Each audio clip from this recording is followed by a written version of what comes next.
Hey guys, tonight we're stepping back in time, way back to the heart of the Roman Empire.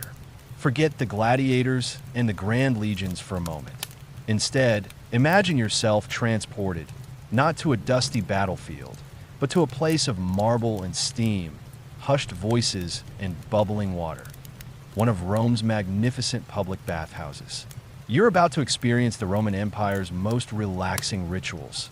You push aside a heavy, embroidered curtain, or perhaps a sturdy, wooden door, if you're at a smaller, more intimate establishment, and immediately a wave of warm, humid air washes over you. It's thick with the subtle scent of olive oil, fragrant herbs, and damp stone. The roar of the city outside, the clatter of carts, and the distant shouts simply melt away, replaced by a symphony of gentle sounds. You hear the soft splash of water, the low murmur of conversations, and perhaps the distant, rhythmic thud of a strigil scraping away oil. It's like stepping into a giant, ancient spa, only without the pan flute music or the suspiciously expensive cucumber water. Now, a quick reality check before you get too comfortable. You probably wouldn't survive this in your own modern clothes. You'd stick out like a sore thumb, or worse, be mistaken for someone trying to sell very unfashionable tunics. You'd be expected to strip down, perhaps to a simple loincloth if you were feeling modest, or just, well, nothing. It was all very natural for them, far less awkward than a modern gym changing room. Believe it or not.so. Before you get comfortable, take a moment to like the video and subscribe, but only if you genuinely enjoy what I do here. And hey, drop a comment below with where you're listening from tonight and what time it is for you. It's always fascinating to see how far these whispers of history travel. Now, dim the lights, maybe turn on a fan for that soft background hum, and let's ease into tonight's journey together. You find yourself in the vast apoditerium, the changing room. It's a spacious hall, perhaps adorned with frescoes depicting athletic feats or mythological scenes. Along the walls, rows of cubbies or niches are carved into the stone, where bathers leave their clothes. Don't worry, they had attendants called capsarii who would watch over your belongings, though historians still argue whether these attendants were more trustworthy than your average Roman pickpocket. It's a comforting thought, though, isn't it? Knowing someone's got your sandals. You can almost feel the cool marble beneath your bare feet as you wander deeper into the complex. The air is still and calm here, a gentle transition from the outside world. As you move through, the sounds shift again. The general hum of voices grows a little louder, but still subdued, respectful. You pass through a doorway, perhaps adorned with an archway, and find yourself in the palestra. This is an open-air courtyard, surrounded by colonnades, where Romans would exercise before their bath. You might see men engaged in light wrestling, throwing a ball, or simply stretching. It's not a frenetic gym, it's more like a leisurely warm-up. You hear the soft slap of bare feet on the packed earth, the gentle grunt of effort, and the occasional soft laugh. No blaring music here, just the natural sounds of gentle exertion. You watch for a moment, perhaps leaning against a cool marble column. The sun, if it's daytime, casts long shadows across the courtyard. Even the exercise seems designed for relaxation, a way to gently awaken the body before the main event. It wasn't about intense cardio. It was about preparing your muscles for the bliss to come. Think of it as ancient stretching, but with more toga-like attire, or lack thereof. One quirky tidbit: some Romans would even play a game called harpastum, a rough form of ball playing that involved quite a bit of pushing and shoving. Perhaps not always relaxing, but definitely a way to work up a sweat. After this gentle warm-up, you'd move towards the core of the bathhouse experience. You'd pass through another archway, leaving the open air behind, and the humidity would noticeably increase. The light dims slightly, becoming softer, more diffused. You are entering the realm of warmth, water, and pure Roman relaxation. The transition is seamless, designed to guide your senses from one soothing environment to the next. The air becomes heavier, warmer, carrying with it the distinct aroma of heated stone and perhaps a faint, earthy scent from the water. You hear the gentle drip of condensation, the soft echo of voices. It's an environment designed to calm your nerves, to loosen your muscles, and to prepare your mind for the deep relaxation that lies ahead. You might even find yourself unconsciously taking a deeper breath, letting your shoulders drop a little. The Romans certainly knew a thing or two about setting a mood, didn't they? They didn't have scented candles, but they had sheer architectural brilliance to achieve the same effect. From the gentle warmth of the palestra, you now glide into the true heart of the Roman bathing ritual.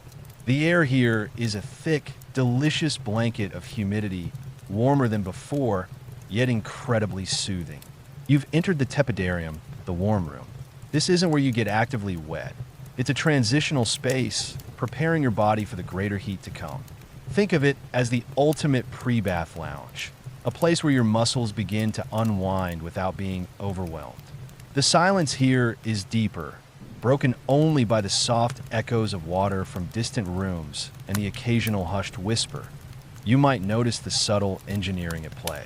Beneath the mosaic floor, you can almost feel the gentle heat radiating upwards from the hypocaust system, a network of furnaces and hollow spaces that circulated hot air.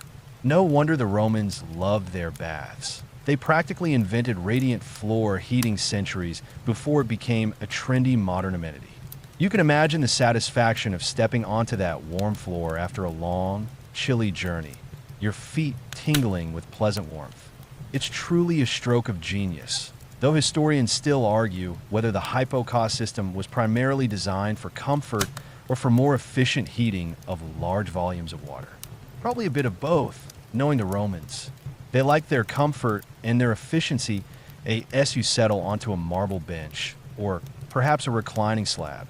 You feel your pores begin to open. The warmth is all-encompassing, seeping into your bones, melting away any tension. This is often where Romans would receive a gentle massage with olive oil.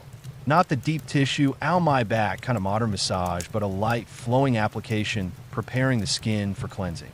Imagine the sensation, a skilled attendant, or even a friend, slowly rubbing warm, fragrant oil over your limbs, the scent of lavender or rose gently rising with the steam. It's not just physical, it's a sensory experience designed to calm every nerve ending.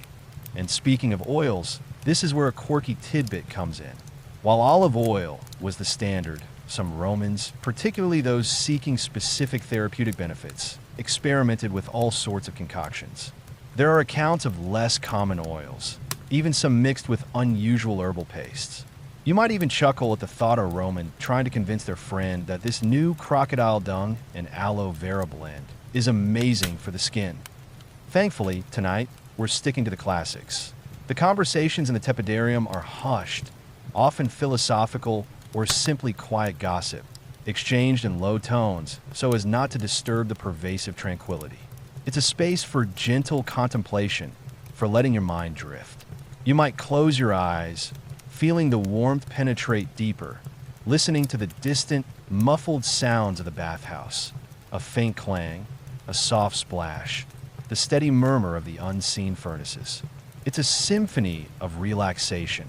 After spending a leisurely amount of time in the tepidarium, truly allowing your body to acclimatize and soften, you would be ready for the next, more intense stage of the bathhouse ritual. This transition is seamless, another doorway, another increase in heat and humidity, drawing you deeper into the heart of the Roman experience. You are cleansed, softened, and utterly prepared for what comes next. The air pulls you forward, an invisible current guiding you into the true warmth. From the gentle warmth of the tepidarium, you now step into the invigorating heat of the caldarium, the hot room. This is the culmination of the Roman heat experience, a place designed for intense sweating and deep cleansing. The air here is truly hot, thick with steam that rises from a large, usually circular, hot plunge bath or shallow basin, known as a labrum. The sound of bubbling water, a constant, low hiss of steam, fills the space, creating an enveloping, almost hypnotic atmosphere. You can feel the heat immediately, not unpleasantly so, but intensely. Your skin tingles, and beads of perspiration instantly form. This is the body's way of purging impurities, a key part of the Roman belief in maintaining health and hygiene. It's like a giant, luxurious sauna, but with the added benefit of being able to immerse yourself in equally warm water. You might feel a gentle pull towards the hot bath, the shimmering surface of the water inviting you to sink in and let the heat work its magic. Many caldariums would also have a hypocaust system beneath the floor and within the walls, making the entire room radiate heat. Imagine leaning against a wall and feeling the deep, penetrating warmth seep into every muscle, loosening any last knots of tension. It's incredibly therapeutic, almost like the room itself is giving you a gentle, constant hug. Historians still argue whether the extreme heat of the caldarium was purely for hygiene or also served a ritualistic purpose, symbolizing purification. Given the Romans' love for both practicality and ceremony, it was probably a delightful blend of both. After a good soak in a hot bath, or perhaps just a thorough sweat, you'd then embark on the main cleansing process. This often involved being scraped clean with a strigil. This isn't as barbaric as it sounds. An attendant, or sometimes a friend, would use this curved metal tool to gently scrape off the accumulated sweat, oil, and dirt. It's surprisingly effective and, after the initial surprise, quite refreshing. Think of it as ancient exfoliation, but without the fancy microbads. One quirky tidbit: some very wealthy Romans would collect the strigil scrapings from famous athletes, believing it had special powers. I guess that's one way to get closer to your idols, though perhaps not the most hygienic. The air in the caldarium is so dense with steam that everything around you appears slightly blurred, softened at the edges. Voices are hushed, almost reverent, as everyone focuses on their personal purification. The quiet rhythm of scraping, splashing, and soft breathing creates a calming background hum. It's a space for internal focus, for letting your mind simply drift along with the rising steam. You might find yourself closing your eyes, feeling the heat, and simply being. Once you feel completely cleansed and the heat has done its work, the next step is to gradually cool down. You would move back through the tepidarium for a brief reacclimatization, allowing your body to slowly adjust to a slightly cooler temperature. This prevents a sudden shock from the cold plunge to come. It's a carefully orchestrated dance of temperatures, guiding your body through the perfect cycle of relaxation and invigoration. Finally, you reach the frigidarium, the cold room. This is the final, exhilarating plunge, often a large, unheated pool of water. The contrast is sharp, a refreshing shock that closes your pores and invigorates your senses. You might take a deep breath, steeling yourself for the cold before stepping in. The initial chill quickly gives way to a tingling sensation, a feeling of utter refreshment and alertness. It's like a reset button for your body and mind, leaving you feeling utterly revitalized, yet deeply relaxed. After the cold plunge, you would emerge, perhaps toweling off, feeling completely renewed. The bathhouse experience wasn't just about getting clean, it was a holistic ritual for mind, body, and spirit. You could then linger in the surrounding areas, perhaps returning to the palestra for a gentle stroll, or moving into the outer gardens. These gardens were often beautifully landscaped, with fountains, statues, and shaded walkways, offering a peaceful retreat where Romans would socialize, read, or simply relax. Imagine the gentle rustle of leaves, the distant sound of water, and the soft murmur of conversations, all contributing to a profoundly tranquil atmosphere. This was a place to unwind completely, to reconnect with friends, or simply to enjoy the quiet contemplation after your rejuvenating bath. The Roman bathhouse was truly a testament to their understanding of well-being, a concept of